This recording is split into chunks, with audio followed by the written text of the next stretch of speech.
Yeah, I think he's starting to get the credit he deserves now. It's about time, isn't it? Yeah, look, I was always a big admirer of him. As I said, when players have went through tough times, I'm sure Peter's went through tough times, you always want to make yourself available, and I always found that with Tavernier. He never had.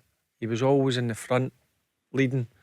Even if he didn't have a good game, he was still trying his best. And look, I'm delighted for him, because it's tough when you play at the Old Firm, when you come in for a bit of criticism. Nobody likes criticism, but always look and see how players respond. Did they go out and try even harder? And that's certainly what he's done over the years. And again, I mean, that's a minute before half time.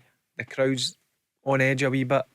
He steps up and slots it in the bottom corner. So big character, James Tavernier now. Did you listen to the criticism? Were you listening to the radio stations, reading the papers in those It's days? hard not to. Yeah, watching the telly. I try to use it in a positive way, that Right. to go and work even harder and go and prove people wrong. That's the way that I try to use criticism, every single week. I was. No, you both were always available for your teams, always.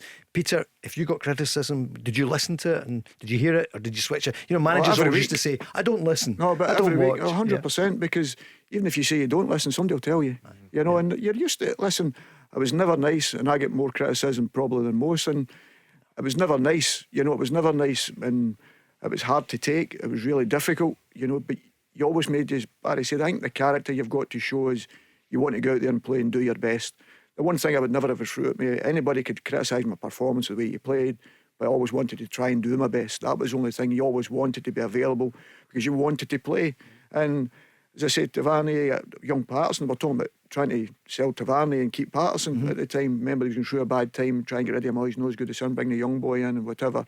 And to be fair, I've never seen him taking the penalty the way he did last night, and that's great confidence. It's such an important penalty and an important time, and you've got to give him credit for that. And I think he's another one that's grew with it. You know, as the years have went along and the successes came, especially in the European nights, he's grew that, because he was one, if you remember, it was probably started my thought process that they couldn't handle playing in front of the crowd. I think it was James that said it, and I was really surprised at that, you know, as a leader. I'm not 100% sure, but I think it was him that said it, and that spooked me a little bit, because even if you're feeling that, don't let the world know. No.